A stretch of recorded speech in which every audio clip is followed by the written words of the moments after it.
ನೋಡಿ, ಅದು ರಾಜಕೀಯ. ಇವತ್ತು ಕಂಪ್ಲೀಟ್ ನಿಮಗೆ ಸರ್ಕಾರಿ ಹೇಗೆ ನಡೀತಾ ಇದೆ ಅನ್ನೋದು ನಾನೇನು ನಿಮ್ಮಲ್ಲಿ ಹೇಳಬೇಕಾಗಿಲ್ಲ ಅಷ್ಟೆ. ಕೇವಲ ಅಂದರೆ ಇವತ್ತು ನಾನು ಹೇಳ್ತಾ ಇರೋದು ಜಾತಿ ವ್ಯವಸ್ಥೆ ಅಥವಾ ಒಂದು ರಿಲಿಜನ್ನ ಮುಸ್ಲಿಮ್ಸು ಹಿಂದೂಗಳಂತೇಳಿ ಇವತ್ತು ಕಾಂಗ್ರೆಸ್ ಪಕ್ಷನೇ ಡಿವೈಡ್ ಮಾಡ್ತಾ ಇರುತ್ತೆ. ಬಡವರನ್ನೋರು ಎಲ್ಲ ಜಾತಿ ಜನಾಂಗದಲ್ಲಿ ಕೂಡ ಬಡವರಿದ್ದಾರೆ. ಬಡವರು ಅಂದರೆ ಅವ್ರಿಗೇನು ಯಾವ ರೀತಿ ಇವಾಗ BPL ಕಾರ್ಡ್ ಒಳಗಡೆ ಇದ್ದರೆ ಈ ಫೆಸಿಲಿಟೀಸ್ ಗೃಹಲಕ್ಷ್ಮಿ ಮೇಲೆ ಕೊಡ್ತಾ ಇದ್ದೀವಿ ಅಂತ ಹೇಳಿದ್ದಾರೆ. ಆ ರೀತಿ ಬಡತನ ರೇಖೆಗಿಂತ ಕೆಳಗಡೆ ಇರುವಂಥ ವ್ಯಕ್ತಿಗಳು ಯಾವುದೇ ಜಾತಿ ಆದರೂ ಕೂಡ ಪರವಾಗಿಲ್ಲ, ಅವ್ರಿಗೋಸ್ಕರ ಇವತ್ತು ಸರ್ಕಾರ ಈ ರಿಸರ್ವೇಷನ್ ಇಟ್ಟಿದೆ ಅಂತಿದ್ರೆ ಭಾಳ ಗೌರವ ಇರ್ತಾಯಿತ್ತು ಸರ್ಕಾರಕ್ಕೆ. ಆದರೆ ಇವತ್ತು ಮುಸ್ಲಿಮ್ಗಳಿಗೆ ಅಂತ ಹೇಳೋದ್ರ ಮೂಲಕ ಸಮಾಜದಲ್ಲಿ ಹಿಂದೂ ಮುಸ್ಲಿಮ್ಗಳನ್ನ ಡಿವೈಡ್ ಮಾಡೋದಕ್ಕೆ ಇವತ್ತು ಹೊರಟಿರೋದೇ ಕಾಂಗ್ರೆಸ್ ಅಂತೇಳಿ ಇವತ್ತು ನಾವು ಹೇಳಬೇಕಾಗುತ್ತೆ. ಒಂದು. ಎರಡನೇದು, ಈ ಶಾಸಕರ ಒಂದು ವಿಚಾರದಲ್ಲಿ ಅವರು ಯಾತಕ್ಕಾಗಿ ಹೋರಾಟ ಮಾಡಿದ್ದು ನಿಮಗೆಲ್ಲ ಗೊತ್ತಿದೆ.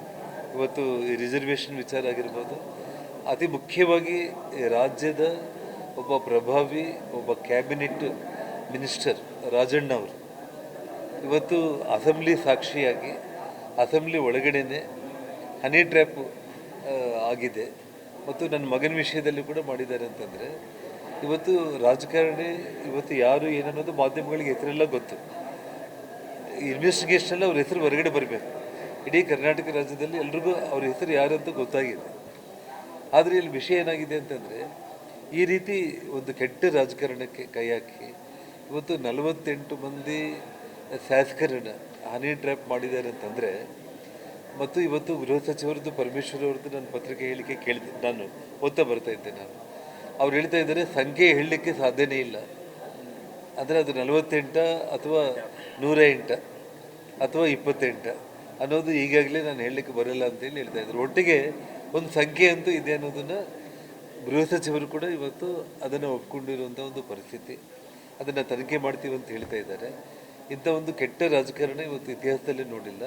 ಮತ್ತು ಕ್ಯಾಬಿನೆಟ್ ಸಚಿವರು ಅಸೆಂಬ್ಲಿ ಸಾಕ್ಷಿಯಾಗಿ ಅಸೆಂಬ್ಲಿಯಲ್ಲೇ ಮಾತಾಡಿದ ಮೇಲೆ ಇದ್ರ ಬಗ್ಗೆ ಮುಖ್ಯಮಂತ್ರಿಗಳು ತಕ್ಷಣ ರಾಜಣ್ಣ ಅವ್ರ ಮಗನಿಗೆ ನೀವು ಹೋಗಿ DIGಗೆ ಕಂಪ್ಲೇಂಟ್ ಕೊಟ್ಟರೆ, DG ಕಂಪ್ಲೇಂಟ್ ಕೊಟ್ಟರೆ ಅಂತ ಹೇಳ್ತಾ ಇದ್ದಾರೆ.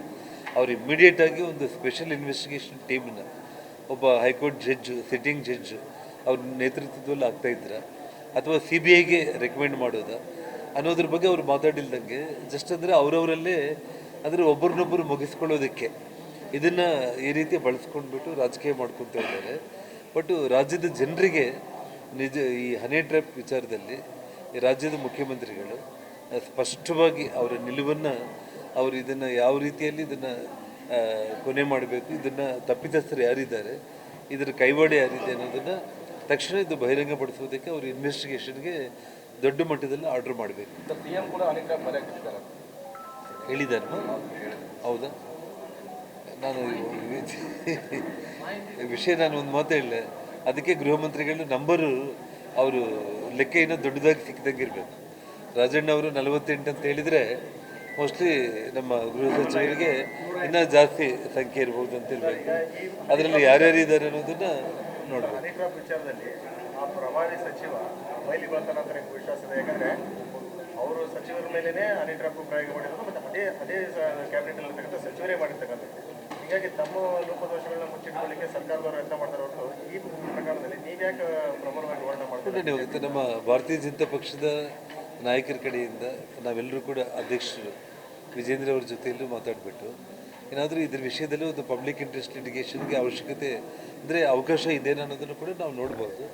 ಪಾರ್ಟಿ ಇದ್ರ ಬಗ್ಗೆ ಪರಿಶೀಲನೆ ಮಾಡ್ತಾ ಇದೆ. ಅಧ್ಯಕ್ಷರು ಇದ್ರ ಬಗ್ಗೆ ಶೀಘ್ರದಲ್ಲೇ ಅವರು ಒಂದು ನಿರ್ಣಯ ತಗೊಳ್ತಾರೆ ಈ ಹೋರಾಟದ ಬಗ್ಗೆ. ಯಾವ ಕಡೆ ಕಟ್ ಮಾಡ್ತಾ ಇಲ್ಲಮ್ಮ? ಕೊಪ್ಪಳ ಸೈಡಲ್ಲಿ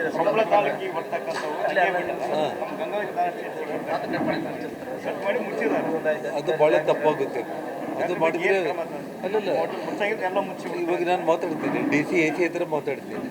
ಅವರು ಕ್ರಮ ತಗೊಂಡ್ರೆ ಎಲ್ಲರ ಮೇಲೆ ಕ್ರಮ ತಗೋಬೇಕು ಅಷ್ಟೇ. ಆಗಿದೆ ಇಲ್ಲಿ ಆನೆಗುಂದಿಯಲ್ಲಿರೋರು ತಗೊಳ್ಳೋದು, ಆ ಕಡೆಯವ್ರನ್ನ ಬಿಡೋದು ತಪ್ಪಾಗುತ್ತೆ. ಅದು ಇವಾಗ ನನ್ನ ದೃಷ್ಟಿಗೆ ನೀವೇನು ಹೇಳಿದಿರಲ್ಲ, ನಾನು ಇವಾಗ ಇಮಿಡಿಯೇಟಾಗಿ ಇವಾಗ DC SP ಇಬ್ಬರಿಗೂ ಕೊಡ್ತಲ್ಲಮ್ಮ. ನಾನು ಅಸೆಂಬ್ಲಿಯಲ್ಲಿ ತಾವು ನೋಡ್ತಾ ಇದ್ದೇನೆ, ಮುಖ್ಯಮಂತ್ರಿಗಳನ್ನ ಪರ್ಸನಲ್ ಆಗಿ ಮೀಟ್ ಮಾಡಿದೆ. ಇವಾಗ ಆನೆಗುಂದಿಯಲ್ಲಿ ಪೊಲೀಸ್ ಸ್ಟೇಷನ್ ಮಾಡಲಿಕ್ಕೆ ಒಪ್ಪಿದ್ದಾರೆ. ಪ್ರತ್ಯೇಕ ಪೊಲೀಸ್ ಸ್ಟೇಷನ್ ಆನಗುಂದಿಯಲ್ಲಿ ಮಾಡಲಿಕ್ಕೆ ಅವರು ಒಪ್ಪಿದ್ದಾರೆ. ಸೊ ಇನ್ನು ನಾವು ಮುಖ್ಯಮಂತ್ರಿಗಳನ್ನ ಪರ್ಸನಲ್ ಆಗಿ ಮಾತಾಡಿದೆ, ಅಸೆಂಬ್ಲಿಯಲ್ಲಿ ರೇಸ್ ಮಾಡಿದೆ.